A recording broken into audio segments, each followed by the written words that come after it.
സംസ്ഥാനത്തെ സർക്കാർ ആശുപത്രികളിലെ മാലിന്യ സംസ്കരണ നടപടികൾ മന്ദഗതിയിലാണ്. മാലിന്യ സംസ്കരണത്തിനുള്ള കൃത്യമായ സംവിധാനം അതാത് ആശുപത്രികളിൽ ഒരുക്കണമെന്ന് കേന്ദ്ര പരിസ്ഥിതി മലിനീകരണ നിയന്ത്രണ ബോർഡ് പലതവണ സർക്കാരിനോട് നിർദ്ദേശം നൽകിയിട്ടും നടപടി ഉണ്ടായിട്ടില്ല. ഈ തമിഴ്നാട്ടിൽ മാലിന്യം തള്ളിയ സംഭവത്തിൽ രൂക്ഷ വിമർശനം ഉന്നയിച്ച് ദേശീയ ഹരിത ട്രൈബ്യൂണലിലും രംഗത്ത് വന്നിട്ടുണ്ട്. ടിൻഡു ദാസ് ചേരുന്ന വിവരങ്ങളുമായി. ടിൻഡു, ഈ മാലിന്യ സംസ്കരണം കൃത്യമായി നടപ്പിലാക്കണമെന്ന് പലതവണ ഇടപെട്ട് വ്യക്തമാക്കിയതാണ്. പക്ഷേ ഇപ്പോഴും ചെയ്യുന്നത് തമിഴ്നാട്ടിൽ കൊണ്ടുപോയി തള്ളുക എന്നുള്ളതിനപ്പുറം പ്രത്യേകമായൊരു സംസ്കാരം നടക്കുന്നില്ല എന്ന് വ്യക്തമാണ്. പ്രത്യേകിച്ച് മെഡിക്കൽ മാലിന്യം അടക്കം, അത് RCCയിൽ നിന്നടക്കമുള്ള മാലിന്യമാണ് കൊണ്ടുപോയി തള്ളുന്നത്. അത് ജീവിച്ചിരിക്കുന്ന ആരോഗ്യത്തോടെ ഇരിക്കുന്ന മനുഷ്യർക്ക് എത്രത്തോളം പ്രശ്നങ്ങളിലേക്ക് പോകുന്നുണ്ടെന്നുള്ളത് വ്യക്തവുമാണ്. അപ്പോൾ ഈ ആതുര രംഗം അല്ലാതെ തന്നെ കുഴഞ്ഞു മറിഞ്ഞ് കിടക്കുന്നൊരു ഘട്ടമാണ്. പക്ഷെ അവിടെ നിന്ന് പുറന്തള്ളുന്ന മാലിന്യങ്ങൾ മറ്റുള്ളവർക്ക് കൂടി രോഗം വരുത്തി വയ്ക്കുന്ന രീതിയിലേക്ക് മാറുകയുമാണ്. ഈ വിഷയങ്ങൾ പലതവണ ഉന്നയിച്ചിട്ടും ഇപ്പോൾ ദേശീയ ഹരിത ട്രൈബ്യൂണൽ ഇടപെട്ടിട്ടും എന്തെങ്കിലും മാറ്റങ്ങൾ ചർച്ചകളിലേക്ക് വരുന്നുണ്ടോ?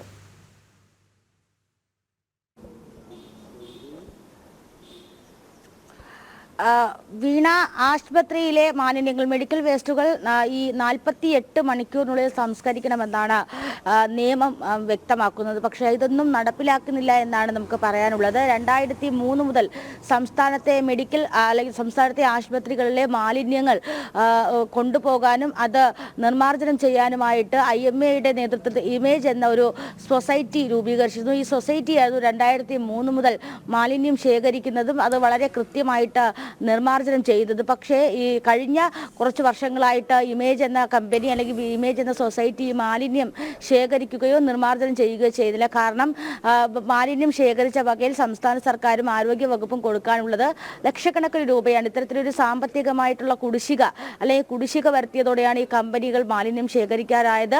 പിന്നീട് വന്നത് ഈ ആശുപത്രിയിൽ തന്നെ, ആശുപത്രിയുടെ പരിസരങ്ങളിൽ തന്നെ ഇത്തരത്തിൽ മാലിന്യങ്ങൾ കെട്ടിക്കിടക്കുന്ന, മെഡിക്കൽ വേസ്റ്റ് ഉൾപ്പെടെ കെട്ടിക്കിടക്കുന്ന ഒരു അവസ്ഥയുണ്ടായിരുന്നു. അത് വലിയ രീതിയിലുള്ള പ്രതിഷേധങ്ങൾക്കും അതോടൊപ്പം തന്നെ വലിയ രീതിയിലുള്ള പ്രശ്നങ്ങൾക്കൊക്കെ ഇടയാക്കി. പിന്നീടാണ് ആശുപത്രി അധികൃതരും അതോടൊപ്പം തന്നെ ആരോഗ്യ വകുപ്പിന്റെയും മൗനത്തോടു കൂടി ഈ മാലിന്യങ്ങളെല്ലാം ഇവിടുന്ന് കൂട്ടത്തോടെ അല്ലെങ്കിൽ കേരളത്തിൽ നിന്ന് പ്രത്യേകിച്ച് തെക്കൻ ജില്ലകളിൽ നിന്നും പ്രത്യേകം ശേഖരിച്ചുകൊണ്ട് അന്യ സംസ്ഥാനങ്ങളിലേക്ക് കൊണ്ടുപോകുന്ന ഒരു അവസ്ഥ വന്നത്. ആദ്യഘട്ടത്തിൽ കന്യാകുമാരിയൊക്കെ കേന്ദ്രീകരിച്ചായിരുന്നു, അല്ലെ കന്യാകുമാരി അതുപോലെ തന്നെ തുടങ്ങിയ പ്രദേശങ്ങൾ, അതുപോലെ തമിഴ്നാടിന്റെ ഏറ്റവും വടക്കൻ പ്രദേശങ്ങൾ കേന്ദ്രീകരിച്ചായിരുന്നു ഈ മാലിന്യങ്ങൾ നിക്ഷേപിച്ചിരുന്നത്. പിന്നീട് അവിടെയുള്ള പ്രാദേശികവാസികളും പോലീസും ഒക്കെ വളരെയധികം പ്രശ്നമുണ്ടാക്കിയതിനു ശേഷം ഈ മാലിന്യങ്ങൾ അവിടെ നിക്ഷേപിക്കാതെയായി. തുടർന്ന് അത് കൂടുതൽ തമിഴ്നാടിന്റെ പ്രധാനപ്പെട്ട കൃഷിയിടങ്ങൾ അതുപോലെ തന്നെ ഉൾനാടൻ പ്രദേശങ്ങളിലൊക്കെ ഇത്തരത്തിൽ മെഡിക്കൽ മാലിന്യങ്ങൾ തള്ളുന്നത് പതിവായി മാറുകയായിരുന്നു.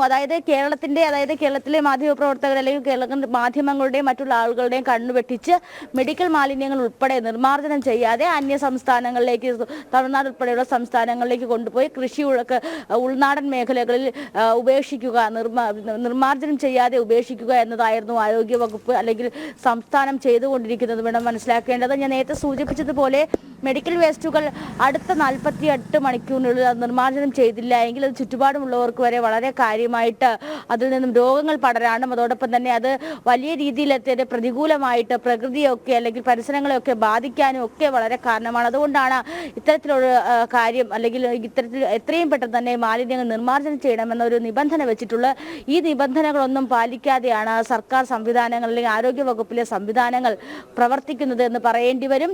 നമുക്കറിയാം, കഴിഞ്ഞ ഏതാനും മാസങ്ങൾക്ക് മുമ്പാണ് തിരുവനന്തപുരം മെഡിക്കൽ കോളേജ് SITയുടെ പരിസരത്ത് ഇതുപോലെ പ്ലാസ്റ്റിക് ഉൾപ്പെടെയുള്ള മാലിന്യങ്ങൾ കത്തിക്കുകയും അത് അവിടെയുള്ള രോഗികൾക്ക്, നമുക്കറിയാം SIT എന്ന് പറയുമ്പോൾ കുഞ്ഞു കുട്ടികളെ ചികിത്സിക്കുന്ന ആശുപത്രി പരിസരമാണ്. അവിടെയുള്ള കുട്ടികൾക്ക് അത് ബുദ്ധിമുട്ടാവുകയും ചെയ്തു. അത് വലിയ രീതിയിലുള്ള പ്രതിഷേധവും പ്രക്ഷോഭങ്ങൾക്കൊക്കെ കാരണമായതായിരുന്നു. അപ്പോൾ യാതൊരു വിധത്തിലുള്ള ബോധവുമില്ലാതെ, യാതൊരു വിധത്തിലുള്ള കൃത്യനിഷ്ഠയായിട്ടുള്ള പ്രവർത്തനങ്ങളും ഇല്ലാതെ മാലിന്യം നിർമ്മാർജ്ജനം ചെയ്യുന്ന രീതിയാണ് നമുക്ക് കേരളത്തിലെ വിവിധ മെഡിക്കൽ കോളേജുകളും സർക്കാർ ആശുപത്രികളുടെയും പരിസരത്ത് കാണാൻ സാധിക്കുന്നത്. ദേശീയ ഹരിത ട്രിബ്യൂണലിന്റെ നിർദ്ദേശം പാലിക്കാതെയാണ് കേരളം പ്രവർത്തിക്കുന്നത് എന്ന് നമുക്ക് ഈ ഘട്ടത്തിൽ പറയേണ്ടി വരും. അതായത് ഈ മാലിന്യങ്ങൾ നിർമ്മാർജ്ജനം ചെയ്യാതെ, വ്യക്തമായിട്ടുള്ള പദ്ധതികൾ രൂപീകരണം ചെയ്യാതെ, വ്യക്തമായിട്ടുള്ള പദ്ധതികൾ ആസൂത്രണം ചെയ്യാതെയാണ് ഈ മാലിന്യങ്ങൾ അന്യ സംസ്ഥാനങ്ങളിലേക്ക് തള്ളുന്ന പ്രവണത കേരളം കാണിക്കുന്നത് അല്ലെങ്കിൽ ആരോഗ്യവകുപ്പ് കാണിക്കുന്നതെന്ന് പറയേണ്ടി വരും. എന്തായാലും 2003 മുതൽ പ്രവർത്തിച്ചിരുന്ന ഇമേജ് എന്ന സൊസൈറ്റി അല്ലെങ്കിൽ സൊസൈറ്റി വഴി മാലിന്യം കളക്ട് ചെയ്യുകയും വ്യക്തമായിട്ട് അത് നിർമ്മാർജ്ജനം ചെയ്യുകയും ചെയ്യുന്നു. പക്ഷേ സാമ്പത്തിക പ്രതിസന്ധി ചൂണ്ടിക്കാട്ടി അവർ എടുത്ത മാലിന്യങ്ങൾക്ക് അല്ലെങ്കിൽ ആ മാലിന്യം എടുത്തുകൊണ്ട് പോയതിനുള്ള കുടിശ്ശിക വരുത്തിയിരിക്കുകയാണ്. ആ കുടിശ്ശിക എത്രയെന്ന് കണക്ക് കൂട്ടാൻ പോലും സർക്കാരിന് കഴിയാത്തൊരു ഘട്ടം വന്നിരിക്കുക. എന്നാലും വലിയ രീതിയിലുള്ളൊരു കുറ്റലംഘനം തന്നെയാണ് ആരോഗ്യ വകുപ്പിന്റെ ഭാഗത്തു നിന്നും ഉണ്ടായിട്ടുള്ളത്. ആശുപത്രി മാലിന്യങ്ങൾ നിർമ്മാർജ്ജനം ചെയ്യാതെ രോഗികൾക്ക് അല്ലെങ്കിൽ ചുറ്റുപാടുമുള്ള എല്ലാ സംവിധാനങ്ങളെയും ചൂഷണം ചെയ്യുന്ന രീതിയിലുള്ള പ്രവർത്തനങ്ങളാണ് എന്തായാലും ഇതിലൊരു നടപടി ഉണ്ടായില്ലെങ്കിൽ അതേ മാലിന്യങ്ങൾ തന്നെ കേരളത്തിലേക്ക് കൊണ്ട് നിക്ഷേപിക്കുമെന്ന് തമിഴ്നാട് BJP സംസ്ഥാന അധ്യക്ഷനടക്കം പറഞ്ഞിരിക്കുന്ന ഒരു സാഹചര്യം കൂടിയുണ്ട്. ടിൻഡു ആണ് വിശദ വിവരങ്ങൾ നൽകിയത്.